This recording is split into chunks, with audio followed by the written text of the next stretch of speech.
نہیں ہوئی نا, اس کے خلاف کو کام ہو رہا ہے, کام بھی اتنا ہی کام. دیکھیں اب پرابلم یہ ہے کہ اصل راٹ تو ہمارے اپنے, یہ تو اور طرف بحث چلی جائے گی. کرپشن کے خلاف کیا کام ہوا ہے آپ مجھے بتائیے. میں آپ سے یہ بتا رہا ہوں کہ پرابلم جو ہے حقیقت میں وہ آپ کی حکمرانوں میں ہے. مطلب یہ کہ دہشت گردی پھیلانا والا بیسیکلی سیاسی محاذرائی کا فائدہ اٹھاتا ہے. سب سے بڑی دہشت گردی کسی ملک کے اندر کرپشن ہوتی ہے. جب میں آپ کو بتاؤں, میں کے پی کے میں رہا ہوں, میں وہاں پڑھتا رہا ہوں, وہاں جو بندہ بھی نکل کے آتا تھا نا دہشت گرد, تو ہم اس سے پوچھتے تھے کسے, ہم کہتے پیسے دے کے آئے. مطلب یہ ہے کہ جب معاشرے کے اندر سٹرینتھس کم ہو جاتی ہیں سوسائٹی کے اندر لا اینڈ آرڈر انفورس کرنے والے ادارے کمزور ہو جاتے ہیں, تو اس میں سے دہشت گرد فائدہ اٹھا. کون کمزور کرتا ہے درانی صاحب, کون کمزور کرتا ہے؟ یہ تو پھر ادارے ہم یہ کہہ سکتے ہیں نا کہ سیاسی محاذرائی کی نظر ہو جاتے ہیں. دیکھیں سیاسی محاذرائی کی نہیں, مطلب پولیٹیکل کرپشن کی نظر ہو جاتے ہیں. میں آپ کو صاف بتا رہا ہوں. اور وہ جب الیکشن جیتنے کے لیے پیسوں کی ضرورت ہوتی ہے تو پیسوں کے لیے ہر چیز کو کرتے گزرتی ہے. تو لہٰذا اب دیکھیں یہ بڑی خوفناک ایک ڈسکشن ہے, اس کو جتنا بھی آگے لے کے جائیں. میں یہ کہنا چاہتا ہوں کہ اس وقت جو دہشت گردی کا چیلنج ہمارے سامنے ہے, اس دہشت گردی کے لیے ہمیں یکجہتی کی ضرورت ہے. اور اس وقت جو سب سے بڑا دہشت گردی کے سامنے جانے دینے والا ادارہ ہے, میں نے انہیں بھی یہی کہا تھا, ہمارے اپوزیشن والوں کو بھی, حکومت کے, کہ اس کو آپ پھر مضبوط کریں. ابھی ہم بریک سے جب واپس آئیں گے تو پاکستان کی اکانومی کے اوپر جو اس کا ریاکشن آئے گا اس کے اوپر ہم بات کریں گے. بہت شکریہ, اسٹے ود اس.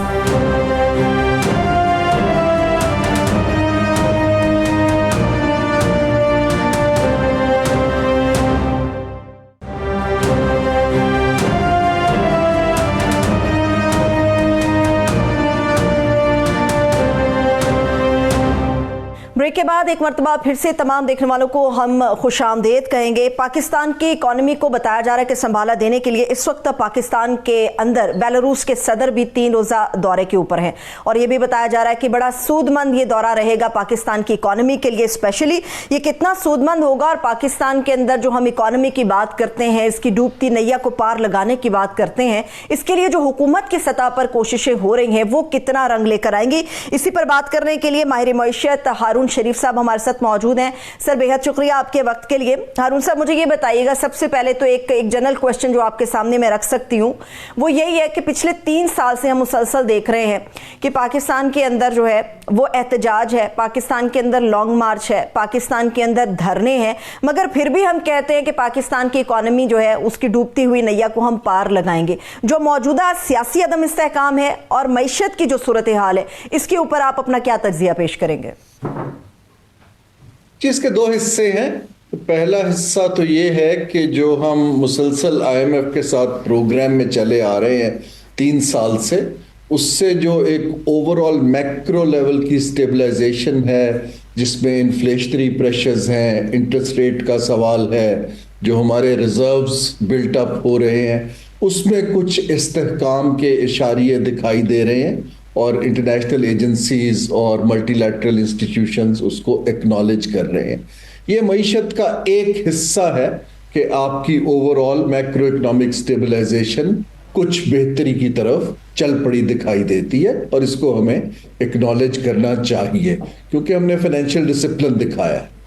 اب جو آپ کا دوسرا حصہ ہے کہ اس سٹیبلائزیشن کو اکنامک ریوائیول یا گروتھ میں کیسے تبدیل کیا جائے, جبکہ حالات جو ہیں پولیٹیکل انسٹیبلٹی بڑی ویزیبل ہے, فریگمنٹیشن دکھائی دیتی ہے, ادارے اپنا کام نہیں دے کر پاتے, انویسٹر کانفیڈنس کم ہے, investment to G D P ratio کم ہے, export to G D P ratio کم ہے. یہ چیزیں آتی ہیں جب ہم نے ریوائیول کی طرف جانا ہے. اب وہاں پر بہت پالیسی, سب سے پہلے اس کی کنسسٹنسی ضرورت ہے, اداروں کا مستحکم ہونا ضرورت ہے, صوبوں کا اور فیڈریشن کا تعاون بہت امپورٹنٹ ہے, کیونکہ 18ویں امینڈمنٹ کے بعد بہت سی اکنامک ڈیسیجن میکنگ اور امپلیمنٹیشن صوبوں کے پاس جا چکی ہے, اور اس کا جو ہے IMF کو اور اداروں کو بھی ادراک ہے کہ یہ ساری چیزیں کوآرڈینیشن کے بغیر نہیں چل سکتی. اب یہ تالی ایک ہاتھ سے نہیں بجتی ہے, اس کے لیے پہلا قدم تو حکومت کو لینا پڑتا ہے کہ وہ نہ صرف صوبوں کو اپنے ساتھ رکھے بلکہ باقی سٹیک ہولڈرز کو ٹیبل پر لائے کہ بھی ہمارا اس وقت یہ میکرو اکنامک صورتحال ہے, ہم یہ پالیسی ٹیبل پہ رکھنا چاہ رہے ہیں اور آپ کی اونرشپ اور رائے کی ضرورت ہے. مجھے انفارچونیٹلی وہ کنویننگ سپیس بنتی دکھائی نہیں دے رہی, جس کی وجہ سے یہ جو ہمارے گینز ہیں میکرو لیول پہ ان کو ٹرانسلیٹ کرنا لوگوں کی بھلائی کے لیے اور سسٹینیبل گروتھ کے لیے, وہ پاتھ جو ہے اس میں تھوڑی مجھے دقت اور زیادہ مدت دکھائی دے رہی ہے. ٹھیک ہے, لیکن ہارون صاحب جو آپ نے پہلے کہا کہ ایک جو حصہ ہے اکانومی کا اس میں ہمیں ایڈمٹ کرنا چاہیے اس بات کو کہ ہماری اکانومی کسی حد تک بہتری کی طرف گئی ہے, لیکن کیا میں اس ایک جملے کی بنیاد پہ یہ کہہ لوں کہ ہمارا ملک جو کہ معاشی لحاظ سے چلتا ہے اس طرح سے کہ اس کو قرضے ملیں گے تو پہلے جو قرض ہے وہ انہی قرضوں سے لیے جانے والے قرضوں سے اتارا جائے گا؟ کیا پاکستان اب اس پوزیشن کے اندر ہے کہ پہلے جو اسے بہت مہنگے قرضے ملا کرتے تھے اب یہ اپنی مرضی سے اپنی شرائط یا اپنی ایک طے کی گئی ہوئی شرح سود کے اوپر قرضے لے سکتا ہے؟ جی, پاکستان کے دو طرح کے قرضے ہیں. جو ہمارے 60 سے 70% قرضے ہیں وہ ڈومیسٹک بینکوں سے ہم نے لیے ہوئے ہیں, تو وہ تو ہم آلریڈی لے رہے ہیں. شرح سود نیچے جاتی ہے تو حکومت کو فائدہ ہوتا ہے, معیشت کو کم فائدہ ہوتا ہے کیونکہ معیشت کے اندر بینکوں کا پیسہ بہت کم جا رہا ہے, زیادہ تر پیسہ سرکار لے رہی ہے جو کہ ایک غلط کام ہے. دوسری طرف آتے ہیں ایکسٹرنل بوروئنگ. ایکسٹرنل بوروئنگ میں ابھی بھی ہم جس کو آپ کی بات ہے اپنی شرائط پر, وہ تو فائنینشیل مارکیٹس ہوتی ہیں جہاں بانڈ فلوٹ کرتے ہیں اور شرائط کے بغیر پیسہ لیتے ہیں. ابھی ہمارا رسک پریمیم بہت ہائی ہے اور میرا خیال ہے کہ اگلے 1-2 برس زیادہ انحصار یہ ملٹی لیٹرل بینکوں کے قرضے پر رہے گا, جو اپنے پہلے کا کہ قرض لے کے ان کا پرانے قرض کا سود پے آف کیا جائے گا. اور یہ کوئی خوشائند بات نہیں ہے کیونکہ ہم آلریڈی بہت زیادہ ڈیٹ سٹریسڈ ملک ہیں. 70-72% سے زیادہ جی ڈی پی کا قرضوں کی ادائیگی میں جاتا ہے, آدھے سے زیادہ بجٹ وہاں جاتا ہے. تو یہ ہمارا چیلنج یہ ہے کہ قرض کو انویسٹمنٹ سے کیسے ریپلیس کرنا ہے, اور یہ ایک فنڈامنٹل سوال ہے کہ کسی بھی معیشت کا ریوائیول جو ہے وہ قرض پہ نہیں ہوتا ہے, وہ انویسٹمنٹ پہ ہوتا ہے, کیونکہ انویسٹمنٹ آپ نے واپس نہیں کرنی ہوتی ہے, وہ لانگ ٹرم آتی ہے اگر صحیح لی جائے. قرض تو آپ کو ایک مدت کے بعد واپس کرنا پڑتا ہے, اور یہ پاکستان کا ایک میک اینڈ بریک پوائنٹ ہے. اگر آپ نے آئی ایم ایف سے ہٹنا ہے تو ہمیں investment to G D P ratio کو 10% بڑھانا ہے, اور یہ ہماری اس وقت حکمرانوں کی اور پرائیویٹ سیکٹر کی مل کے نمبر 1 ترجیح بننی چاہیے, جو کہ ابھی انفارچونیٹلی یہ جو آپ نے انسٹیبلٹی کی بات کی, حکمرانوں کا جو ہماری ایلیٹ ہے ان کی زیادہ توجہ اس وقت اس کے جوڑ توڑ کے اوپر اور ویلنگ ڈیلنگ پر ہے, اس طرف آ نہیں پا رہی. ٹھیک ہے, لیکن ہارون صاحب انویسٹمنٹ تو تبھی آئے گی نا جب انویسٹر کو آپ ایک سازگار ماحول فراہم کرتے ہیں. ہم تو بیرونی دنیا کے انویسٹر کو بھی ویلکم کرتے ہیں کہ آئیے پاکستان کے اندر اپنا بزنس لے کر آئیے اور دیکھیے پاکستان آپ کو بڑے مواقع فراہم کرے گا آگے بڑھنے کے. لیکن ہماری بدقسمتی یہ ہے کہ نہ تو باہر کا انویسٹر کچھ ہمیں ایگری نظر آتا ہے یا ہوپ فل نظر آتا ہے, اور بہت سارے ایسے لوگ ہیں جو اپنا سرمایہ یہاں سے سمیٹ کے جانا چاہتے ہیں. جو پہلے آپ نے بات کی کہ صوبے اور وفاق کے اندر ایک کوارڈینیشن ہونی چاہیے, آپ کو لگتا ہے کہ وہ نفرت کی نظر ہو گئی ہے, سیاست کی نظر ہو گئی ہے, یا ہماری ترجیحات کے اندر پاکستان کی اکانومی کبھی تھی ہی نہیں؟ جی دیکھیے, آپ کی بات بالکل درست ہے. اصل ڈیفیسٹ جو ہے وہ ایک تو ہمارا چیلنج جو بجٹ کا ہے, لیکن اصل خسارہ اعتماد کا ہے. جب آپ کا اپنا انویسٹر اندر کا ایکسپینشن نہیں کر رہا, انویسٹمنٹ نہیں کر رہا, تو فورن انویسٹمنٹ کو آئے کرنا مجھے سمجھ نہیں آتی یہ کس قسم کی پالیسی ہے. تو ہمارا پہلا ٹارگٹ جو ہے حکومت کا ان حالات میں, جب تھوڑی سی میکرو سٹیبلائزیشن آئی ہے, سود کی شرح نیچے جا رہی ہے, تو اب اس پیسے کو انویسٹر کو ایز این انسینٹیو یوز کرنا ہے کہ آپ اپنی صنعتوں میں ایکسپینشن کیجئے, کیونکہ ہماری پروڈکشن اور پروڈکٹیوٹی دونوں بہت کم رہ گئے ہیں. اب جب ہمارا لوکل انویسٹر کرے گا تو اس سے پارٹنر کر کے فورن انویسٹر دیکھ سکتا ہے, لیکن جس ملک کے اندر ڈالرز کی کمی ہو وہاں فورن انویسٹر بہت سوچ کے آتا ہے, کیونکہ کل کو وہ اپنا پروفٹ نکال نہیں سکتا ڈالر بیسڈ, اور اس کی پاکستان کو بھی ایشو ہے. تو یہ کیچ 22 ہے, لیکن اس وقت اس کے بغیر چارہ نہیں ہے کہ ہم کچھ ڈیلز کو لوکل انویسٹر کے تھرو کریں اور اس کے اندر تھوڑا تھوڑا فارن انٹرسٹ ٹیکنالوجی پارٹنرشپس لانی شروع کریں. یہ جو ہم ملٹی بلین ڈالر کے خواب دیکھتے اور دکھاتے ہیں وہ بیک فائر کرتے ہیں کیونکہ ان کے فیٹ آن دا گراؤنڈ نہیں ہوتے. We keep our head in the cloud. تو ہمیں اس وقت فیٹ آن دا گراؤنڈ جو ہے وہ صلاحیت کی طرف جانا ہے اور کچھ اچھے پرائیویٹ سیکٹر کے لوگوں کو آگے لا کے ایکسپینشن کے انسینٹیو دینے ہیں.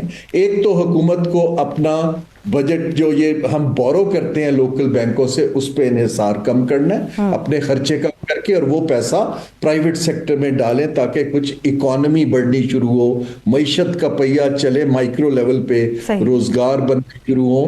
ورنہ یہ پریشر ہمارے اوپر عنقریب دوبارہ آ جائے گا کہ ہم ڈیٹ سٹریس میں آ کے مزید پھر فنڈ کے پروگرام میں مزید پھنس جائیں گے.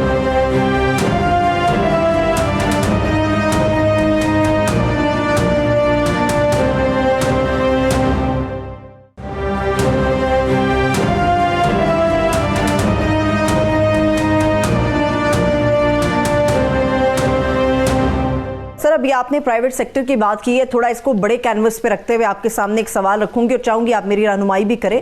پاکستان ہو یا دنیا کا کوئی بھی ملک ہو, جی ڈی پی کے تحت اس کی ریشو, اس کی ترقی, اس کی معاشی نمو کا جائزہ لیا جاتا ہے. میں اس وقت سن رہی تھی اور میں دیکھ رہی تھی, اور ہمارے جو وزیر خزانہ اورنگزیب صاحب ہیں انہوں نے بھی اس چیز کی تصدیق کی ہے کہ پاکستان کے اندر یہ جو پولیٹیکل انسٹیبلٹی روزانہ کی بنیادوں پر رونما ہوتی ہے, 190 ارب کا نقصان تو ہوتا ہے, مگر اگر ٹوٹل جی ڈی پی ہم ویلیو دیکھیں تو وہ 342 ارب بنتی ہے. 342 میں سے اگر 190 ارب روپے میں مائنس کر دوں تو ہمارے پاکستان کے پاس تو کچھ نہیں بچا. اور جو پرائیویٹ سیکٹر کی آپ بات کر رہے ہیں, موسٹلی وہ آئی ٹی اور ٹیلی کام کا سیکٹر ہے, اس کا جو خسارہ ہے وہ تو ابھی میں نے 342 اور 190 کے درمیان کہیں شامل ہی نہیں کیا.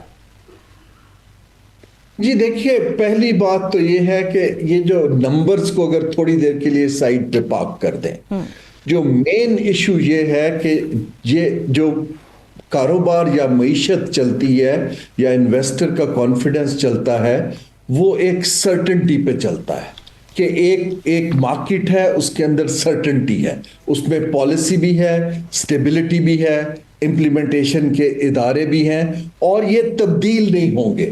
جہاں ڈے ٹو ڈے آپ کو پتہ ہی نہ ہو کس دن کیپٹل بند ہو جانا ہے, کس دن فلائٹس بند ہو جانی ہے, پورٹس نے کلوجر ہو جانا ہے, تو انویسٹمنٹ بالکل ایسی اکانومی میں مزید انویسٹمنٹ کیوں کرے گا؟ کیونکہ یہ جو سرمایہ ہوتا ہے یہ ایک بہت ڈرپوک یا کاورڈ چیز ہوتا ہے, اس کے پاس پھر نئی ڈیسٹینیشنز مل جاتی ہیں. یہ جو ہم کیلکولیٹ کر رہے ہیں وہ تو ہم ایگزسٹنگ لاسز کیلکولیٹ کر رہے ہیں کہ اس وجہ سے نقصان کتنا ہو رہا ہے. میں ایک فیوچر لاسز کیلکولیٹ کر رہا ہوں کہ جو ہم ایک اپرچونٹی کاسٹ لوز کر رہے ہیں کہ لوگ اعتبار نہیں کرتے کہ یہاں سٹیبلٹی ہو سکتی ہے. میرے حساب سے حکومت کو یہ نمبر 1 بنا کے کچھ ڈائیلاگ کے دروازے کھولنے چاہیے. یہ جو ہے کہ آپ شہر کو سیل کر دیں, آپ کنٹینر لگا دیں, انٹرنیٹ کو بند کر دیں, ہماری آئی ٹی کی ایکسپورٹ بڑھ رہی ہے, لیکن ود دس انفراسٹرکچر اس کے اندر باہر کے انویسٹر پیسہ ڈالنے سے شائع ہیں. میرے پاس انویسٹرز کی جو ریکویسٹ آئی ہوئی تھی انہوں نے ہولڈ پہ رکھی ہوئی ہیں. یہ ہماری ایک اپرچونٹی کاسٹ ہے جو ہم پے کر رہے ہیں, اور یہ اگر ہم اس کو بہتر نہیں کریں گے تو یہ جو لوگ آئے کر رہے ہیں پاکستان کو وہ کسی اور مارکیٹ کی طرف چلے جائیں گے. ٹھیک ہے, اگر سر پبلک سیکٹر ڈیولپمنٹ پروگرام کی بات کریں پی ایس ڈی پی کی, تو اس کے اوپر بھی بتائیے گا کہ آپ اس کو کس طرح سے دیکھ رہے ہیں. جیسے ہمارے پاس کچھ فگرز ہیں, وزارت منصوبہ بندی یہ کہتی ہے کہ 20 نومبر تک پی ایس ڈی پی کے لیے محض 92 ارب روپے خرچ کیے جا سکے, اور اگر 5 ماہ کے لیے مختص جو رقم تھی اس میں سے 26% میں سے صرف 6% خرچ کیا جا چکا. تو ان فگرز کی کامیاب ہونے کی یا کم ہونے کی وجوہات کو آپ پاکستان کی اکانومی پر کس طرح سے دیکھ رہے ہیں؟ جی, اکنامک تھیوری کے اندر جو پبلک انویسٹمنٹ اگر صحیح جگہ کی جائے تو وہ پرائیویٹ سیکٹر کے کیپٹل کو اٹریکٹ کرتی ہے. جو پی ایس ڈی پی کی انویسٹمنٹ ہے وہ زیادہ تر انفراسٹرکچر میں جاتی ہے, لیکن اگر اچھے انفراسٹرکچر میں جائے تو پرائیویٹ سیکٹر کیپٹل آنا شروع ہوتا ہے. ابھی صورتحال یہ ہے کہ بجٹ کے خسارے کی وجہ سے پی ایس ڈی پی کو پہلا کٹ لگتا ہے, لیکن پی ایس ڈی پی تو ایک فیڈرل پروگرام ہے. اصل پیسہ جو اینول ڈیولپمنٹ پروگرام ہے وہ ڈیولپمنٹ کے وہ صوبوں کے پاس ہے. اب یہ جو صوبے ہیں وہاں پر جو صورتحال ہے، اصل چیز تو کیپیبلٹی وہاں ڈالنی ہے. میں آپ کو ایک بات بتاتا جاؤں، غالباً بہت لوگ اس کا ذکر نہیں کرتے. 2014 میں انڈیا نے اپنے پلاننگ کمیشن کو بند کر دیا تھا، کیونکہ ڈیوالٹ سسٹم کے اندر سینٹرلائز پلاننگ اور بجٹس کی ضرورت محسوس نہیں ہوتی، جبکہ یہ کام اب صوبوں کا ہے. تو یہ جو ہمارا فیڈریشن کا پروگرام ہے، ہمیں اس کو بہت کیئرفلی دیکھنے کی ضرورت ہے کہ آیا وہ ایم این ایز کی اسکیم میں جا رہا ہے یا وہ پروڈکٹیو ایسے جگہ پر جا رہا ہے کہ جہاں پر وہ اس کا کم کر سکے خسارہ. ٹھیک ہے. اچھا ہارون صاحب، مجھے یہ بھی بتائیے گا کہ 3 روز کے دورے کے اوپر ہیں بیلاروس کے صدر، کتنا امپورٹنٹ ہے پاکستان کے لیے؟ کیسے وقت میں یہ دورہ، جب ہماری معیشت کو بوسٹ ہونے کی ضرورت ہے، جب پاکستان کے اندر ہم یہ دیکھ رہے ہیں حالات بھی کچھ زیادہ سازگار نہیں ہیں، ہم چاہے جتنا بھی اس کو ایڈمٹ کریں مگر یہ فیکٹس ہیں کہ پاکستان کے حالات اتنے سازگار نہیں ہیں. ایسے میں جب ہمیں نظر آ رہا ہے سڑکوں پر کیا ہے، ہمیں نظر آ رہا ہے کہ رفت کتنی زیادہ گہری ہو گئی ہے، یہ دورہ کتنا امپورٹنٹ ہے؟ اور پاکستانی گورنمنٹ کا یہ پروٹوکول اور جو ان کے ساتھ مفاہمتی یادداشتوں پر دستخط ہوئے یا ایگریمنٹس کیے گئے، وہ کتنے امپورٹنس رکھتے ہیں؟ دیکھیے، بیلاروس ایک چھوٹا ملک ہے، ہماری کوئی ان سے بہت زیادہ ٹریڈ نہیں ہے، لیکن ان کا مین انٹرسٹ یہ ہے کہ وہ ایک لینڈ لاکڈ کنٹری ہے. ان کو ایک فیوچر میں ہماری طرف سے ایکسیس مل سکتی ہے گوادر اور کراچی پورٹ کی، لیکن اس کے لیے افغانستان بارڈر کا سٹیبل ہونا بہت ضروری ہے.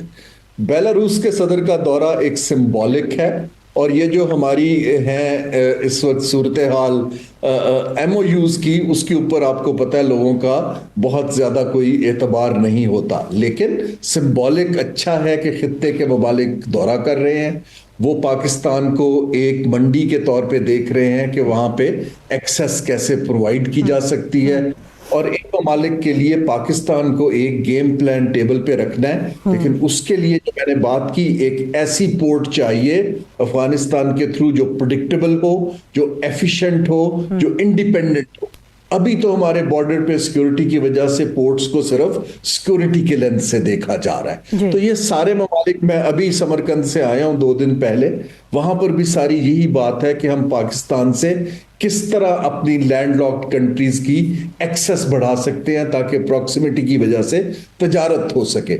یہ ہمیں ترجیحی بنیاد پر یہ جو ریجنل سٹیبلائزیشن، سیکیورٹی اور انسٹیبلٹی کو ایڈریس کرنا ہے، اس کے بغیر ہم یہ ایک اکنامک پوٹینشل کو گین نہیں کر پائیں گے. ٹھیک ہے سر، بس ایک لاسٹ سوال آپ کے سامنے رکھتی ہوں.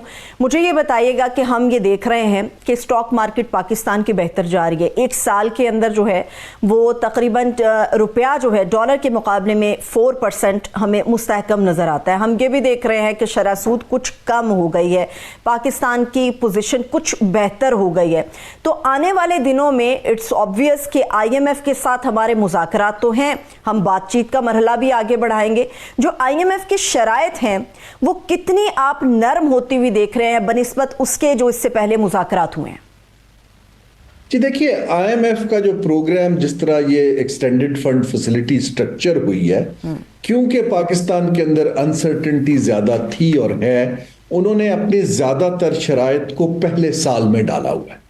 اب یہ کولیشن گورنمنٹ کے اوپر ہے کہ وہ پہلے سال میں، ابھی پہلا ریویو جو ہوا ہے اس میں تو ان کا اچھا ان کے ساتھ انٹریکشن رہا ہے. بٹ ہم اگر پہلے سال میں ان کی زیادہ تر شرائط کو، جن کو وہ پرائر ایکشنز کہتے ہیں، اگر ہم مان پاتے ہیں تو پھر یہ کام اگلے 2 سال آسان ہو سکتے ہیں. لیکن یہ ایسا، اگر آپ آئی ایم ایف کا ریویو بھی پڑھیں پاکستان کا، تو انہوں نے 2 چیزیں انڈیکیٹ کی ہیں. ایک چیز انہوں نے یہ انڈیکیٹ کی ہوئی ہے کہ پاکستان کی یہ جو انسٹیبلٹی ہے پولیٹیکل، اور جو صوبوں کے ساتھ فریگمنٹیشن ہے، اس کے آئی ایم ایف کی شرائط کے ماننے پر اثرات آ سکتے ہیں. عام طور پہ وہ سیاسی کامنٹ نہیں کرتے. دوسرا، انہوں نے کہا کہ آئی ایم ایف کی ریپوٹیشن ایٹ سٹیک ہے کہ ہم نے پروگرام دیا ہے اور ہسٹوریکلی پاکستان پروگرام مکمل نہیں کرتا ہے. تو اب یہ کولیشن حکومت کے اوپر ایک بہت بڑی ذمہ داری ہے کہ وہ پہلا سال جو زیادہ شرائط ہیں مشکل، ان پہ عمل درآمد کر کے دکھائیں تاکہ پاکستان پہ انٹرنیشنل اداروں کا اعتبار دوبارہ بڑھے. لیکن یہ آسان نہیں ہے. یہ آئی ایم ایف آخری سال میں آسان ہوگا. پہلے 2 سال مجھے بہت مشکل دکھائی دیتے ہیں، اور جس کو ہمارے سیاسی دوست پولیٹیکل کاسٹ کہتے ہیں، ہمیں اس کو پے کرنے کے لیے تیار رہنا پڑے گا۔ ٹھیک ہے، مختصر مگر جاتے جاتے ایک اور سوال، ایک عام آدمی کی زندگی پاکستان میں کتنی جلد آپ بہتر ہوتی بھی دیکھ رہے ہیں؟ جی اگر سمت ٹھیک رکھتے ہیں تو 2 سے 2.5 سال میں کچھ اثرات آنے شروع ہوں گے۔ اگر خدا نخواستہ یہ جو میں نے عرض کیا تھا کہ میکرو سٹیبلٹی کو ہم جاب کریشن اور ایکسپورٹس کی طرف پالیسیز کو نہیں بنا پاتے، پیسے کو اس طرف پی ایس ڈی پی اور اے ڈی پی کو اس طرف منتقل نہیں کر پاتے، اور انویسٹر کا کانفیڈنس نہیں آتا، تو پھر یہ طویل ہو جائے گا۔ لیکن جو ہم نے دیکھا ہے باقی ممالک میں کہ اگر آپ سٹیبلائزیشن کر کے اپنی پالیسیز بنائیں تو 2 سے 2.5 سال کے بعد کچھ اثرات آنا شروع ہو جاتے ہیں۔ لیکن مجھے ڈر یہ ہے کہ ہمارا زیادہ زور کیش ٹرانسفرز پہ ہے، نہ کہ ہم سسٹینیبل اکنامک ڈگنیفائڈ اپرچونٹیز کی پالیسیز کو انٹروڈیوس کر سکیں۔ یہ پاپولزم کو چھوڑنا ہوگا اور ہارڈ کور پالیسی میکنگ کی طرف قدم بڑھانا پڑے گا۔ بہت شکریہ ماہر معیشت ہارون شریف صاحب ہمارے ساتھ موجود تھے۔ سر آپ کے قیمتی وقت کے لیے بے حد شکریہ۔ اس کے ساتھ ہی مجھے اجازت دیجیے، اپنا بہت سا خیال رکھیے، خدا حافظ۔